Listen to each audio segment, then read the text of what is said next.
Eu convido a toda a congregação a se colocar de pé e, munidos das suas Bíblias, possam buscar o Evangelho de São Mateus.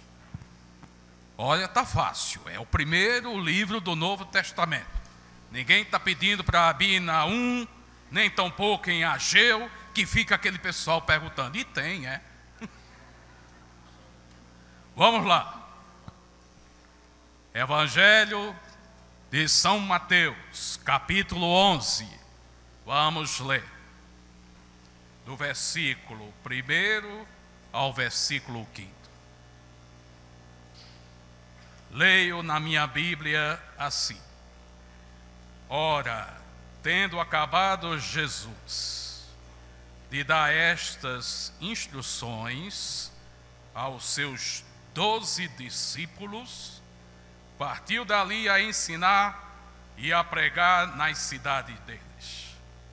Quando João ouviu no cárcere falar das obras de Cristo, mandou por seus discípulos perguntar-lhe: És tu aquele que estava para vir, ou havemos de esperar outro?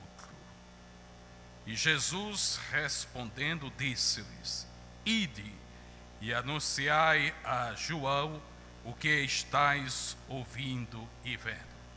Os cegos veem, os coxos andam, os leprosos são purificados, os surdos ouvem, os mortos são ressuscitados, e aos pobres está sendo pregado o Evangelho. O Evangelho do nosso Senhor Jesus Cristo, louvado seja, ó Cristo. Permaneçamos assim de pé, enquanto aguardamos o repartir do pão.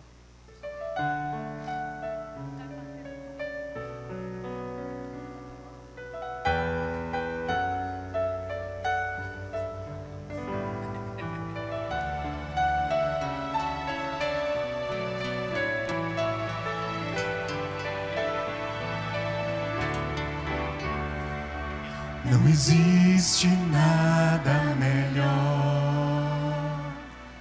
do que ser amigo de Deus, caminhar seguro na luz, desfrutar do seu amor, ter a paz no coração, viver sempre em comunhão, e assim perceber a grandeza do poder de Jesus, meu bom pastor. Ter a paz no coração, ter a paz no coração, viver sempre em comunhão, e assim perceber a grandeza do poder de Jesus, meu bom pastor.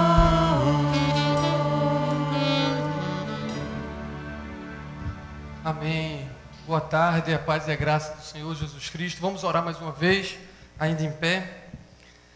Pai, a nossa oração hoje é para que o Senhor renove a nossa fé.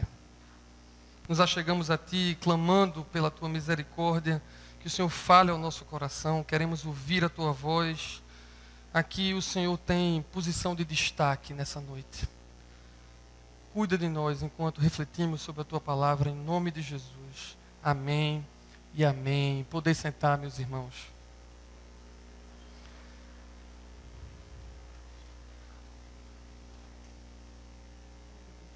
Estamos de roxo na liturgia, porque, como disse o pastor Rafael no início do culto, começamos o período da quaresma, desde a quarta-feira de cinzas, nós contamos 40 dias, que vai dar no domingo de Ramos, e logo em seguida celebraremos a Páscoa.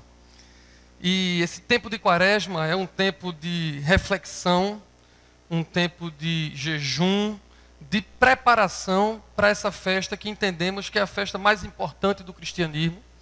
O apóstolo Paulo diz: se Jesus não ressuscitou, vã é a nossa fé. Então, na Páscoa, daqui a algum tempo, nós vamos celebrar daquilo que é o mais importante para a gente, a razão de estarmos aqui reunidos, a paixão de Cristo e, mais especialmente ainda, a sua ressurreição. Mas nesses 40 dias que antecedem esse tempo, a liturgia da igreja sugere que a gente reflita, que a gente jejue, que a gente se prepare para essa celebração. É um tempo de a gente pensar nas nossas faltas, nos nossos vacilos. E é a partir de um vacilo de João Batista que eu queria começar essa reflexão de Quaresma com vocês. Para quem não conhece, eu vou contar um pouquinho da história desse João Batista, que certamente vocês já ouviram falar, que tem tantas histórias maravilhosas. João era primo de Jesus. Ele era filho de Zacarias e Isabel. Isabel era prima de Maria, mãe de Jesus. Quem lembra da história, Maria, grávida de Jesus, vai se encontrar com Isabel, que também estava grávida desse João. E aí, Jesus, que é o Deus naquele útero de Maria, João Batista vibra de alegria e se sacode todo dentro da barriga de Isabel. João Batista foi o precursor do ministério de Jesus. Isaías já havia profetizado acerca dele, dizendo: a voz do que clama do deserto. Era esse João Batista que preparou o caminho para Jesus. Não só isso, ele batizou Jesus.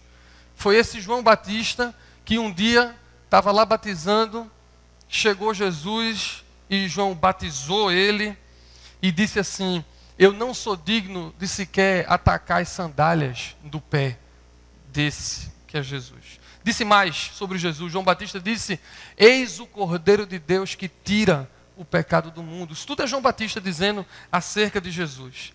Disse também uma coisa linda que a gente vive falando aqui, vive cantando agora aqui na igreja. João Batista disse assim: convém que ele cresça e que eu diminua. Ele era um cidadão que tinha hábitos meio estranhos para a gente. Ele morava no deserto, comia gafanhoto e mel, ele se vestia com pele de animais. Ele era um camarada esquisito, até para o povo daquela época, por causa de um voto que ele cumpria. E ele pregava fervorosamente, esse João. Pregava para o arrependimento e batizava. Tanto é que a gente chama de João o Batista, porque ele batizava. Ele falava corajosamente, sem nenhum medo, denunciando o pecado e a injustiça dos seus dias. E ele não tinha nenhum medo, ele inclusive denunciava o pecado do rei. O rei Herodes tinha tomado por esposa a mulher do seu próprio irmão. Isso era abominável e João denunciava esse pecado muito corajosamente, de maneira que o povo da época chegou a pensar que ele fosse o Cristo. João chegou a pensar que esse fosse o Messias, mas ele disse expressamente, mais de uma vez: não sou. Vem depois de mim alguém que é mais poderoso do que eu. João diz: eu batizo com água, mas vem quem batiza com fogo e com o Espírito Santo. E apontou para Jesus. Então esse é João Batista, dessa história que o reverendo Getúlio leu. Sendo que, no meio dessa história toda, João foi preso. Eu contei para vocês que ele corajosamente denunciava o pecado do rei. O rei não era satisfeito com ele, muito menos a sua mulher. E aí o prenderam e lhe colocaram na prisão. E eu queria começar essa reflexão em cima do texto que foi lido, vocês entendendo quem é esse João e que ele agora está preso. Então a primeira reflexão, eu queria ler com vocês de novo os versículos 2 e 3 que a gente já leu. Diz o seguinte, a palavra do Senhor: e João, ouvindo no cárcere falar dos feitos de Cristo, enviou 2 de seus discípulos a dizer-lhe: és tu aquele que havia de vir, ou esperamos outro? Observe, João agora está preso. Esse profeta abençoado, que batizou Jesus, que vibrou, que era corajoso. A Bíblia diz que nascido de mulher não tem maior profeta do que ele. Agora está preso. Esse camarada que viu o Espírito Santo descer sobre Jesus como uma pomba, está preso. Esse mesmo camarada que disse assim, eu não queria te batizar, nem devo te batizar, o senhor que devia me batizar para Jesus, está ali preso, numa posição pessoal muito desconfortável, muito delicada. Enquanto ele estava solto no deserto, na vida meio estranha dele, pregando o evangelho, estava tudo certo, ele anunciava que Jesus era o Messias, mas agora ele estava preso. Eu repito, ele pregava o arrependimento, havia declaradamente dito muitas vezes que não era o Cristo e que Jesus era o Cristo, que Jesus era o Messias. Mas qual foi a recompensa dele? Prisão. Imagina esse desconforto todo, imagina a frustração de estar limitado. E a fé dele vacila, assim como a minha fé e a sua fé de vez em quando vacilam. E a perda temporária de fé é normal. Todos os cristãos, até esse que foi o maior profeta nascido de mulher, vacilou na sua fé. Em circunstâncias ruins, todo mundo de vez em quando vacila na fé. Talvez, não posso afirmar porque a Bíblia não diz isso, mas talvez João estivesse pensando o seguinte: por que Jesus não veio me resgatar na prisão?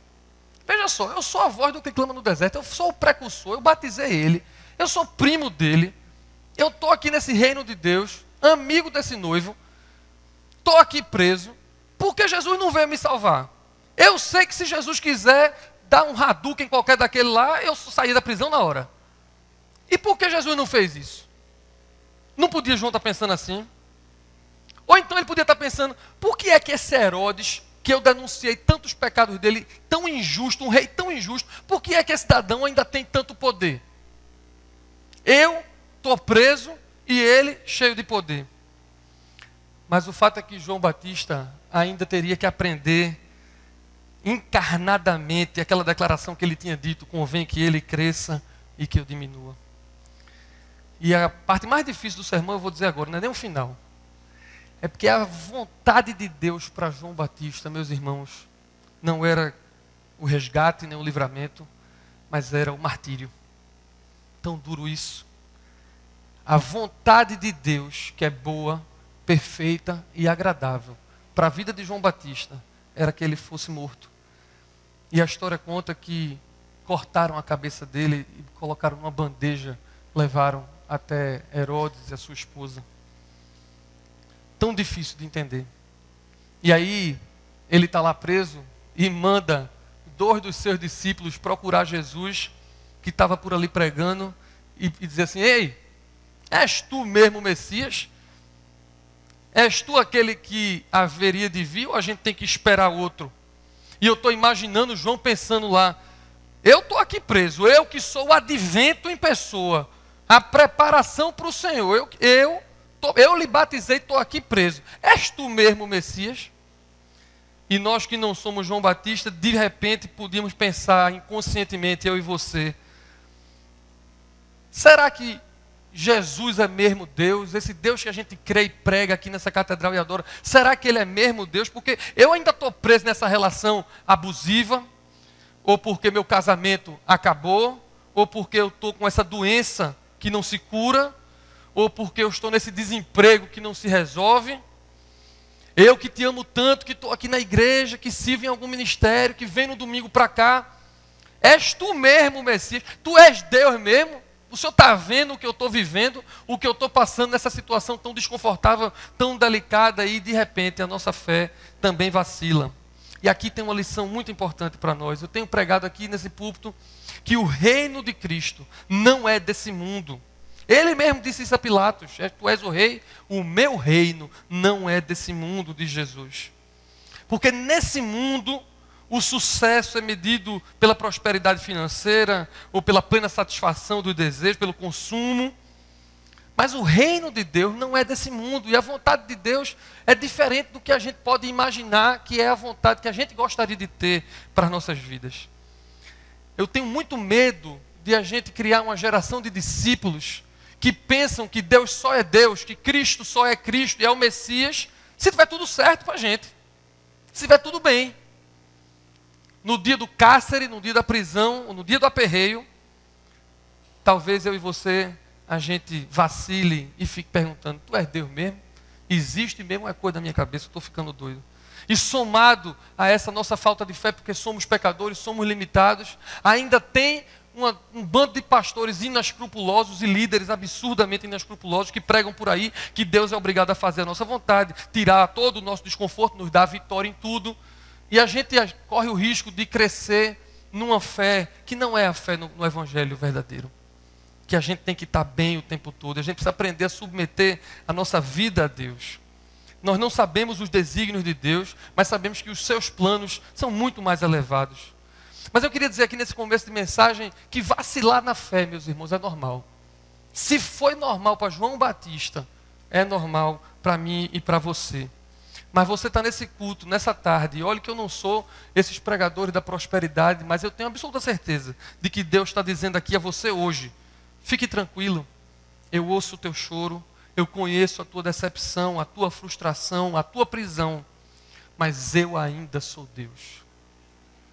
Eu sei o que é melhor para você. Ainda no teu desconforto, creia e confie em mim, diz o Senhor. Essa é a primeira reflexão. Entender que ainda no nosso desconforto, a gente vacila, mas Ele ainda é Deus. Amém? Mas vamos pensar ainda um pouco mais sobre esse plano de Deus. Porque quando João propôs essa pergunta, que os discípulos fossem lá falar com Jesus e dizer: és tu o Messias? É tu aquele que deveria vir? Ele não perguntou desinformado, não. Ele sabia exatamente o que Jesus estava fazendo, porque o texto diz claramente que ele, tendo ouvido tudo o que Cristo estava fazendo, mandou que os discípulos fossem perguntar a Jesus. Observe, ele sabia como estava o ministério de Cristo, e ainda assim ele mandou perguntar se Jesus era o Messias. O que é que motiva uma pergunta dessa? Na mente de João, talvez, e aí eu só posso aqui elocubrar, Jesus talvez não estivesse se manifestando como Messias do jeito que João achava que ele deveria. De repente, talvez, João achasse que Jesus tinha que se manifestar de uma maneira mais forte. Tinha que destronar Herodes, ou tinha que ser um líder militar, ou um líder político, um líder diplomático, ou seja o que for. João, sabendo que Jesus estava pregando, curando, viajando de cidade em cidade, ainda assim pergunta se ele era o Messias. O que é que João queria? A gente tem que imaginar o que é que João queria que Jesus fizesse para poder ser o Messias, já que na cabeça de João o que Jesus estava fazendo não era suficiente. Eu estava preparando essa mensagem aqui e fiquei pensando, quanta petulância, né? Eu acho que João queria melhorar o ministério de Jesus. Não está bom. És tu mesmo o Messias, porque desse jeito o Senhor não presta. Veja, não é muita doidice o que eu estou dizendo aqui, não. Ele estava bem informado do que Jesus fazia e ainda assim pergunta a Jesus: és tu o Messias? E a forma que Jesus respondeu para ele foi muito linda. Jesus mostra para João que estava cumprindo as Escrituras. Jesus sabia que João conhecia o Antigo Testamento, então Jesus responde para João dizendo assim: olha, os mortos estão sendo ressuscitados, os cegos estão sendo curados, os coxos, os leprosos, os surdos, a pregação do Evangelho está sendo feita aos pobres. Essa foi a resposta de Jesus. Jesus nem disse que era, nem que não era. Ei, João está mandando perguntar se tu és o Messias. Vá dizer a João que eu estou cumprindo o que está dito pelo profeta Isaías no capítulo 35, no capítulo 61 e por aí vai. O Evangelho está sendo pregado aos pobres. Essa foi a resposta de Jesus para João Batista. O ministério de Jesus era intencionalmente simples, evitando movimentos políticos de massa, sensacionalismo, emoção momentânea. Mas talvez João quisesse que fosse diferente. Ouça isso aqui agora. O plano de Deus não seria mudado por qualquer insatisfação de homens, ainda que sejam homens devotos como João Batista. Às vezes a gente é devoto, às vezes a gente é piedoso, a gente é crente. Mas não é porque a gente é crente que Deus vai mudar o plano dele. A gente tem mania de querer dizer o que Deus tem que fazer. Não é assim? Querendo que Deus faça as coisas do nosso jeito. Igual a João, a gente nas nossas orações e nas nossas conversas, no nosso dia a dia, às vezes fica querendo melhorar o jeito de Deus agir na nossa vida. Eu e você. Eu não posso nem falar por você, porque eu não conheço a maioria, mas eu faço isso muitas vezes. Querendo dizer a Deus, Deus, faça assim não, faça daquele jeito. Como se eu soubesse mais do que Deus o que é melhor para mim. Eu lembro de uma vez que os discípulos, na Bíblia conta que os discípulos saíram para o outro lado do mar. Jesus disse, vão na frente, depois eu vou, depois da multiplicação dos pães. E aí os discípulos, obviamente, vão atravessar o rio, que digo o lago, o mar da Galileia, e deixa um barquinho para Jesus. E foram-se embora. Sendo que Jesus não quis ir de barquinho. Jesus resolveu ir andando sobre as águas. Jesus achou melhor andar sobre as águas. E o que foi que os discípulos fizeram? Ficaram assustados, achavam que era fantasma. Porque os discípulos pensavam assim, eu deixei o barquinho, ele que venha no barquinho. E eu e você, a gente pensa assim, a gente deixa os barquinhos, a gente diz a Deus exatamente o que a gente quer que Ele faça. Deus, olha, eu quero que o Senhor faça isso, mas faça assim, faça desse jeito e daquele jeito. E quando Deus resolve fazer diferente, ainda que seja um milagre, a gente fica com raiva. Faz beicinho, porque não foi do jeito que a gente queria, mas não é o nosso papel. Nosso papel é orar, nosso papel é fazer conhecida diante de Deus as nossas súplicas. E só. O resto é dele. Ele é soberano para fazer o que Ele entender que deve fazer nas nossas vidas, amém? Óbvio que a gente pode cooperar com Deus, eu não vejo problema nenhum nos discípulos deixar o barquinho, eu deixo meu barquinho com Deus todo dia, nas minhas orações, eu peço a Ele tudo, mas a gente precisa estar pronto para adequar a nossa vontade à vontade soberana, boa, perfeita e agradável de Deus. Eu sei que não é fácil, tem coisa que a gente não entende, tem tragédias, tem doenças que a gente não vai compreender nunca, tem coisa que não faz sentido, mas é melhor confiar nele. Pense o seguinte, meus irmãos, João Batista tinha elevado a emoção do povo. João Batista tinha dito a todo mundo que Jesus era o Messias. João Batista tinha dito a todo mundo que Jesus era o Cordeiro de Deus que tirava o pecado do mundo. Ele criou expectativa em cima de Jesus. Mas depois, ele pareceu ficar impaciente com os métodos de Jesus.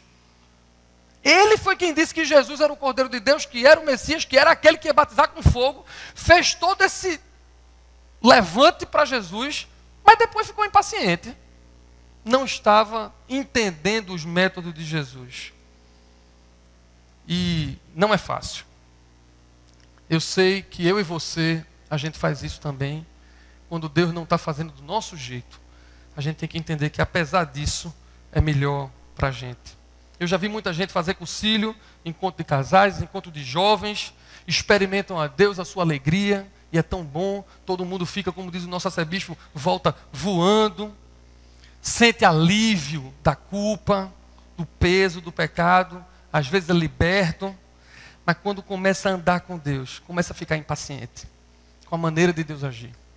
Eu fiz cursilho, fiz encontro de jovens e eu achei lindo Jesus. Achei lindo cantar com aquele povo. Achei lindo aquela igreja, aqueles pastores bonitos, com a alva branca ou de roxo. Achei bonito. Agora, quando começa a andar com Jesus, Jesus começa a fazer diferente do que eu queria, aí eu começo a ficar impaciente e vou me afastando, porque eu quero entender exatamente tudo o que Jesus está fazendo e eu não entendo.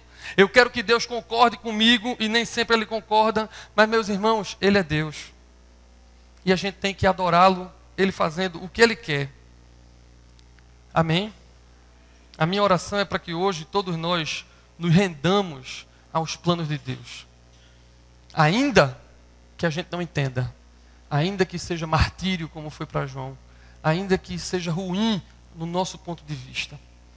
Então, em desconforto, a gente tem que renovar a nossa fé, a gente tem que se render ao plano de Deus. E finalmente eu queria ler com vocês os versículos 4 e 5, que dizem o seguinte sobre a resposta de Jesus. Eu vou ler de novo. E Jesus, respondendo, disse-lhes: Ide e anunciai a João as coisas que ouvis e vedes. Os cegos veem, os coxos andam, os leprosos são limpos e os surdos ouvem, os mortos são ressuscitados e aos pobres é anunciado o Evangelho. Não é uma admoestação a João, não. A fé da gente precisa ser renovada de tempos em tempos. É por isso que a gente está aqui domingo a domingo. Senão a gente se convertia, estava resolvido, não precisava ouvir a palavra de Deus. A gente está aqui porque a nossa fé é renovada sempre, a gente precisa. A resposta de Jesus a João, no entanto, tira o foco de João, de Herodes ou de qualquer outra coisa e põe o foco na missão de Jesus. É como se Jesus não fez isso não, meus irmãos. É como se Jesus tivesse dito assim: ô João, você não foi o precursor. Você não foi o meu precursor. Foque na minha missão. A missão minha não é geopolítica. A minha missão é um plano de salvação para todo homem e para o homem todo. Estou já imaginando a conversa que Jesus teria com João se ele tivesse tido essa conversa. Mas não teve. Jesus citou o livro de Isaías. E Isaías 61, a coisa mais linda. Diz assim: o Espírito do Senhor Deus está sobre mim, porque o Senhor me ungiu para pregar boas novas aos quebrantados. Jesus pegou esse texto uma vez lá em Lucas 4, leu esse texto e disse que estava se cumprindo as Escrituras. Essa era a real missão de Jesus: pregar boas novas aos quebrantados. E essa foi a resposta de Jesus a João. Ele está perguntando se eu sou o Messias. Vá dizer a ele que eu estou pregando boa nova aos quebrantados. Então, Jesus está dizendo assim para o discípulo de João: vai na prisão e diz que eu estou cumprindo a minha missão. O foco é na minha missão. E lá em Lucas 4, quando diz que ele é ungido para pregar boas novas aos pobres, essa palavra pobres é a mesma palavra que está lá em Mateus 5,3, quando diz que bem-aventurados são os pobres de espírito. Então é no sentido do quebrantado. A missão de Jesus é pregar boa nova ao quebrantado de coração. Essa era a missão de Jesus profetizada no Antigo Testamento, Isaías 61. Essa era a missão de Jesus dita no Novo Testamento, lá em Lucas 4. E essa continua sendo a missão de Jesus hoje aqui, nesta catedral, no culto da tarde: cuidar dos quebrantados de coração. Agora a pergunta aqui é: quantos de vocês, quantos de nós somos quebrantados? Quantos de nós nos achamos dependentes de Deus? Queremos que Deus haja em nós. Pastor Rafael começou o culto hoje lendo trechos do Salmo 51. E o Salmo 51, no versículo 17, diz assim: os sacrifícios para Deus são o espírito quebrantado. A um coração quebrantado e contrito não desprezarás, ó Deus. Essa é a missão de Jesus, que ele disse para João Batista: foque na missão. Minha missão é pregar boa nova aos quebrantados. Este João Batista foi o maior dos homens, mas vacilou na fé. Você tem direito de vacilar na fé. Nós não somos perfeitos, mas do mesmo jeito que Jesus respondeu a João, ele pode responder a você. Eu não sei qual é o seu problema, não sei qual é a sua dúvida, eu não sei qual é a sua indagação, eu não sei como é que está seu coração quando você veio para esse culto. A única coisa que eu sei é que ele quer falar com você. Seja qual for o teu desconforto, Jesus pode dizer assim: eu não perdi o foco da minha missão na sua vida. O que faz você duvidar agora? Por que você perdeu o ânimo, o primeiro amor? Por que você perdeu aquela instigação toda que você tinha quando você saiu do encontro de jovens, ou quando você saiu do seu cursilho, ou quando você acabou de se converter? O que é que falta para você ter aquela mesma animação que você tinha hoje? Tinha naquela época. Qual é a dúvida? Por que você acha que Jesus está fazendo alguma coisa de errado? E Jesus pode estar dizendo aqui para você: eu estou ainda em missão. A minha missão ainda não acabou na sua vida. Renda-se aos meus planos, renda-se aos meus métodos. Amém? A minha oração hoje é para que Deus nos dê graça. Graça para a gente aguentar os desconfortos que tem. No mundo teremos aflição, mas Ele venceu o mundo. Graça para estarmos quebrantados, sentirmos a presença de Deus. Cantamos hoje aqui quebrantado. Temos um coração quebrantado pelo Senhor. Que isso seja verdade e não só uma música que a gente canta. Graça para crer e participar da missão de Jesus. Essa é a minha oração. Você tem dúvidas? Se Ele é Deus na sua vida, Ele pode tirar suas dúvidas. Todo mundo que chegou sincero para Ele, Ele tirou as dúvidas. Quando João Batista perguntou a Jesus se Ele era o Messias, Jesus respondeu para João: eu estou cumprindo a minha missão. E eu não sei se você tem dúvida, mas eu estou aqui para dizer, feito Jesus disse para João Batista, estou aqui para dizer para vocês: ide e anunciai por aí o que tens visto e ouvido. O Jesus que eu creio que você crê aqui nessa igreja transforma bêbado em gente sóbria. Tem transformado gente promíscua em gente de família. Esse Deus que você crê e que eu creio aqui transforma medrosos em corajosos. Esse Deus que você proclama e que eu proclamo transforma gente perdida em gente cheia de propósito. Esse Deus que a juventude pregou no Viva, no Carnaval, na semana passada, e esse Deus que eu estou aqui pregando agora, ele transforma gente que é insegura em gente corajosa, em gente decidida. Transforma gente que está rico e alienado desse mundo em gente generosa, engajada numa causa. Transforma gente arrogante e orgulhosa em gente humilde. Transforma gente sem nenhuma autoestima em pessoas que se sentem amadas e realizadas. Louvado seja Deus que cumpre ainda a sua missão na minha vida e na sua vida. Amém? Vamos orar. Curva a sua cabeça, fecha teus olhos. Senhor, nessa tarde, nessa igreja, nós precisamos de Ti. Nós somos falhos, pecadores, e ainda que a gente não diga expressamente, a gente duvida tanto. No nosso desconforto, no nosso aperreio, ainda que a gente não fale, a nossa alma clama, o Senhor ainda é Deus. Tem misericórdia de nós e responde a nossa oração, como o Senhor fez com João. Alinha a nossa vida, nos dá o foco para a nossa missão, que é a Tua missão.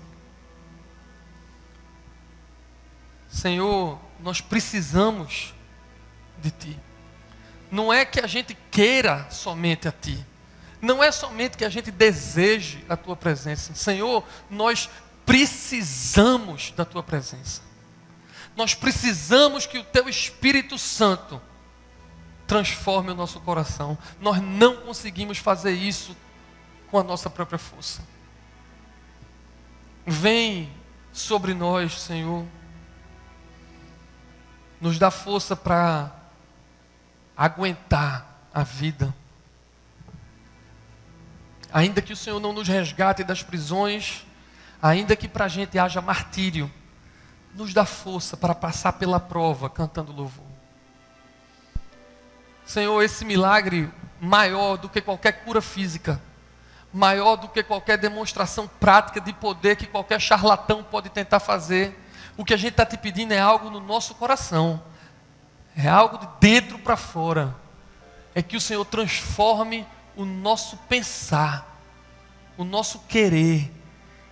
É o Senhor colocar um sorriso nos nossos lábios, apesar dos problemas, porque a Tua paz excede o entendimento. É isso que a gente quer. Nos ajudar a confiar nos Teus planos que são maiores que os nossos.